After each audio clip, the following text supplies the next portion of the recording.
Hello दोस्तों, आपका स्वागत करते हैं हमारे चैनल पर। आज की वीडियो आपके लिए बहुत खास होने वाली है जी, इसलिए आप ये वीडियो एंड तक अवश्य देखें। जिस समय भी बाबा पैरोल ਤੇ ਆਉਂਦਾ ਸੀਗਾ ਰਾਮ ਰਹੀਮ ਜਾਂ ਫਰਲੋ ਤੇ ਆਉਂਦਾ ਸੀ, ਬਾਗਪਤ ਫਾਰਮ ਜਾ ਕੇ ਇੱਕ ਵੀਡੀਓ ਜਾਰੀ ਕਰ ਦਿੰਦਾ ਸੀਗਾ ਆਪਣੇ ਭਗਤਾਂ ਦੇ ਲਈ, ਆਪਣੀ ਮੰਨਣ ਵਾਲਿਆਂ ਦੇ ਲਈ ਕਿ ਪੈਰੋਲ ਤੇ ਆਇਆ ਵਿਅਕਤੀ ਇਸ ਤਰ੍ਹਾਂ ਦੇ ਵੀਡੀਓ ਜਾਰੀ ਕਰ ਸਕਦਾ, ਚਾਹੇ ਉਹ ਹਰਿਆਣਾ 'ਚ ਨਹੀਂ ਆਉਂਦਾ ਸੀ ਪਰ ਉੱਥੋਂ ਵੀਡੀਓ ਜਾਰੀ ਕਰਦਾ ਸੀ। ਇਹ ਵੀ ਮੰਨਿਆ ਜਾ ਰਿਹਾ ਕਿ ਬਾਬੇ ਨੂੰ ਇਗਨੋਰ ਕੀਤਾ, ਬਾਬਾ ਜੋ ਕਰਨਾ ਚਾਹੁੰਦਾ ਸੀਗਾ ਕਾਫੀ हद तक ਉਹਨੂੰ ਇਗਨੋਰ कर ਦਿੰਦੇ ਸੀ ਪੁਲਿਸ भी और जेल अथॉरिटी। पुलिस को देखो, हमारा जेल का क्या काम है? जेल के गेट से बाहर निकला, जेल अथॉरिटी का कोई काम नहीं है। अच्छा। उसके बाद बागपत पुलिस देखेगी, बागपत का डीएम देखेगा, बागपत का एसएचओ देखेगा। हमारा कोई काम नहीं। हमारा एक बार गेट से बाहर निकला, हमारी तरफ से वो फारिग। ਫਿਰ अगर कोई ਉਹਦੀ ਕਿਸੇ ਐਕਟੀਵਿਟੀ ਦੇ ਨਾਲ ਸਮਾਜ ਦੇ ਵਿੱਚ ਕੁਝ ਹੁੰਦਾ ਤੇ ਉਹਦਾ ਜ਼ਿੰਮੇਵਾਰ ਜਿਹੜਾ ਹੈਗਾ ਉਹ ਜੇਲ੍ਹ ਪ੍ਰਸ਼ਾਸਨ ਨਹੀਂ ਆ, ਉਹ ਐਡਮਿਨਿਸਟ੍ਰੇਸ਼ਨ ਹੈ, ਲੋਕਲ ਐਡਮਿਨਿਸਟ੍ਰੇਸ਼ਨ ਹੈ। ਕੀ ਗੁਰਮੀਤ ਰਾਮ ਰਹੀਮ ਜਾਂ ਇਸ ਤਰ੍ਹਾਂ ਦੇ ਲੋਕਾਂ ਨੂੰ ਪੈਰੋਲ ਦੇਣ ਲੱਗਿਆਂ ਜੇਲ੍ਹ ਅਥਾਰਟੀ ਜਾਂ ਜੇਲਰ ਇਹ ਦੇਖਦੇ ਨੇ ਕਿ ਇਹਦਾ ਬਾਹਰ ਇੱਕ ਸਮਾਜ ਦਾ ਵੱਡਾ ਤਬਕਾ ਜਿਸ ਤਰ੍ਹਾਂ ਐਸਜੀਪੀਸੀ ਹੈ ਉਹ ਵਿਰੋਧ ਕਰਦੀ ਆ, ਇਹਦੇ ਬਾਹਰ ਜਾਣ ਨਾਲ ਮਾਹੌਲ ਖਰਾਬ ਹੋ ਸਕਦਾ, ਇਸ ਨੂੰ ਪੈਰੋਲ ਜਾਂ ਫਰਲੋ ਨਹੀਂ ਮਿਲਣੀ ਚਾਹੀਦੀ ਕਿਉਂਕਿ ਬਹੁਤ ਹਾਈ प्रोफाइल क्रिमिनल हैगा। देखिए, एसजीपीसी की बात जो है, स्वर्ण मंदिर में मैं जाता हूँ जी, 2 साल में एक बार जाता हूँ, गुरु नानक जी के मत्था टेक के आता हूँ। मेरे बच्चे जाते हैं, मेरे दोनों बच्चे आर्मी के अंदर हैं। एक सियाचिन ग्लेशियर में है मेरा बेटा, मेरी बेटी अरुणाचल में है। तो मेरा किसी से कोई व्यक्तिगत विरोध या व्यक्तिगत संबंध की कोई बात नहीं। रही दूसरी बात कि कैदी बाहर जाके क्या करता है, वो हमारा काम नहीं है। हम चलते हैं एक्ट के हिसाब से। एक्ट में ऐसा कोई प्रोविजन नहीं है कि अगर वो कुछ क्राइम करता है बाहर जाके, उसके खिलाफ मुकदमा दर्ज होता है तो केस तो लग के आएगा ना, हमारे को तो तभी पता चलेगा। बाहर क्या करके आया क्या नहीं किया हमारे को क्या पता, हमारे कोई मतलब नहीं है। बिल्कुल। ਹੁਣ ਜਦੋਂ ਤੁਸੀਂ ਬੀਜੇਪੀ ਜੁਆਇਨ ਕਰ ਲਈ, ਤੁਸੀਂ ਨੌਕਰੀ ਛੱਡੀ ਵੀਆਰਐਸ ਲਈ ਔਰ ਬੀਜੇਪੀ ਜੁਆਇਨ ਕਰ ਲਈ, ਬੀਜੇਪੀ ਅਗਲੇ ਦਿਨ ਟਿਕਟ ਦੇ ਦਿੱਤੀ ਤੁਹਾਨੂੰ, ਤੁਹਾਨੂੰ ਨਹੀਂ ਲੱਗਦਾ ਕਿ ਸੁਨੀਲ ਸਾਂਗਵਾਨ ਦੀ ਬੀਜੇਪੀ ਜੁਆਇਨ ਕਰਨ ਦੀ ਟਾਈਮਿੰਗ ਬਹੁਤ ਗਲਤ ਹੈਗੀ ਹੈ? ਜਦੋਂ ਪਾਰਟੀ ਦੇ ਸਾਹਮਣੇ ਵੱਡੀ ਐਂਟੀ ਇਨਕੰਬੈਂਸੀ ਖੜੀ ਹੈ 10 ਸਾਲ ਦੀ, ਬੀਜੇਪੀ ਦੇ 2 ਮੰਤਰੀ ਛੱਡ ਗਏ, 6 ਐਮਐਲਏ ਛੱਡ ਗਏ ਔਰ ਉਸ ਸਮੇਂ ਤੁਸੀਂ ਪਾਰਟੀ ਜੁਆਇਨ ਕਰ ਲਈ, ਤੁਹਾਨੂੰ ਲੱਗਦਾ ਨਹੀਂ ਕਿ ਗਲਤ ਡਿਸੀਜਨ ਲੈ ਲਿਆ? बहुत बड़े क्राइसिस ਜਦੋਂ पार्टी आ गई। देखिए, एंटी इनकम्बेंसी बीजेपी की कहीं नहीं है, प्रदेश सरकार की एंटी इनकम्बेंसी कहीं नहीं है। अगर एंटी इनकम्बेंसी है कहीं तो जो लोकल विधायक हैं, लोकल चुने हुए नुमाइंदे हैं, एंटी इनकम्बेंसी उन लोगों की है। उन लोगों की वजह से जो आप बात कह रहे हो ना, ये उनकी कमी की वजह से आप बात कर रहे हो। पब्लिक में वो गए नहीं, पब्लिक का काम कर नहीं पाए, पब्लिक को संतुष्ट नहीं कर पाए, तो कैंडिडेट की, एमएलए की उनकी एंटी इनकम्बेंसी है बजाय बीजेपी की और सरकार। जे एंटी इनकम्बेंसी नहीं हैगी बीजेपी ਦੀ ਤੇ 2024 ਦੇ ਵਿੱਚ ਬੀਜੇਪੀ 10 ਦੇ ਵਿੱਚੋਂ 5 ਸੀਟਾਂ ਹਾਰ ਗਈ।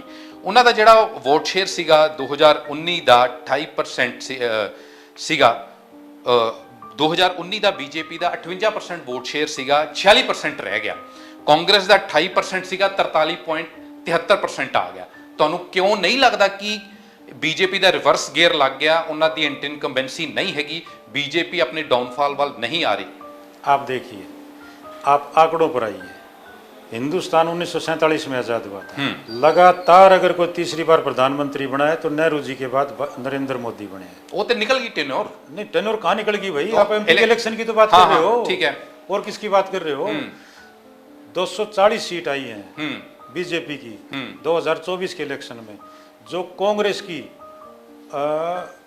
अगर आप मेरे को सन याद दिलाएंगे तो 1984 के बाद, 1984 के बाद कांग्रेस की 240 सीट का आंकड़ा नहीं पकड़ा है कभी। तीसरी बार नरेंद्र भाई मोदी 240 सीट लेके देश के प्रधानमंत्री। मैं स्टेट बीजेपी की गल कर रहा, मैं स्टेट दी सूबे की गल कर रहा कि सूबे दे विच बीजेपी दे वोट शेयर च गिरावट आई है।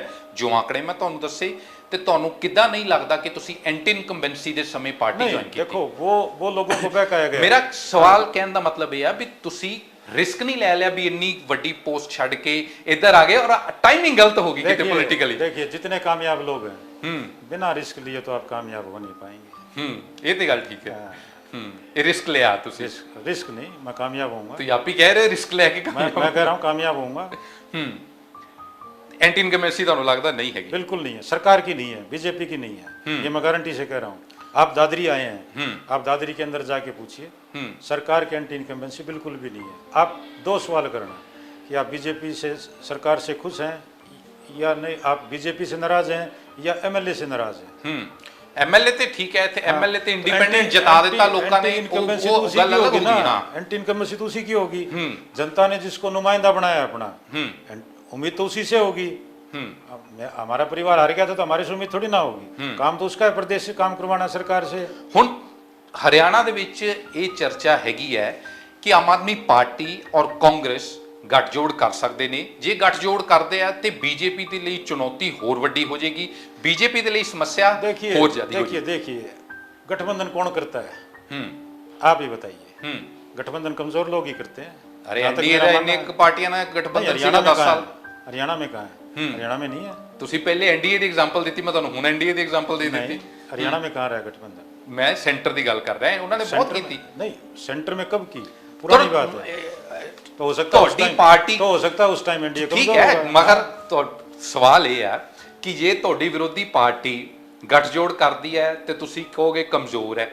ਜੇ ਤੁਹਾਡੇ ਪ੍ਰਧਾਨ ਮੰਤਰੀ, ਤੁਹਾਡੀ ਬੀਜੇਪੀ ਇਹ ਗੱਲ ਕਹਿੰਦੀ ਹੈ ਕਿ ਸਬਕਾ ਸਾਥ ਸਬਕਾ ਵਿਕਾਸ ਸਾਰਿਆਂ ਨੂੰ ਨਾਲ ਲੈ ਕੇ ਚੱਲਣਾ ਚਾਹੀਦਾ, ਫਿਰ ਗੱਠਜੋੜ ਤੇ ਸਾਰਿਆਂ ਦਾ ਸਾਥ ਹੀ ਹੋ ਗਿਆ। मैं बता रहा हूँ, जवाहरलाल नेहरू के बाद हिंदुस्तान में आज़ादी के बाद जवाहरलाल नेहरू ऐसे प्रधानमंत्री जो तीसरी बार बने थे, या उसके बाद नरेंद्र भाई मोदी बने तीसरी बार।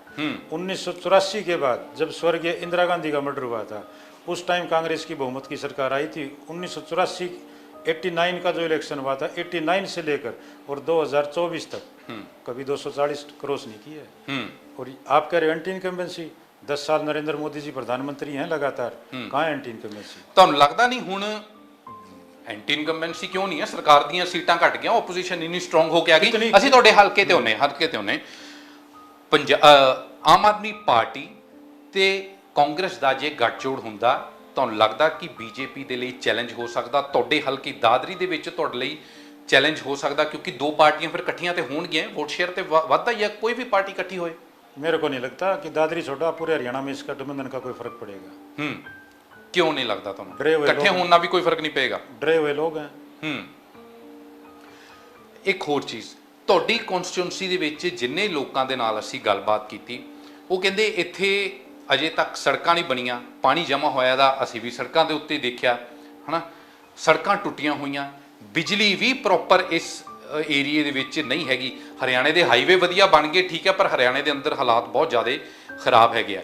ਤੁਹਾਡੇ ये आपने खुद नहीं मान ली, ये आपने खुद नहीं मान ली कि जो एंटी इनकम्बेंसी है वो लोकल एमएलए की है। लोकल एमएलए अपना काम नहीं करवा पाया, लोकल एमएलए अपने जाके डिमांड लिखी की मुख्यमंत्री की सरकार के सामने नहीं रख पाया, तभी तो ये हालत है।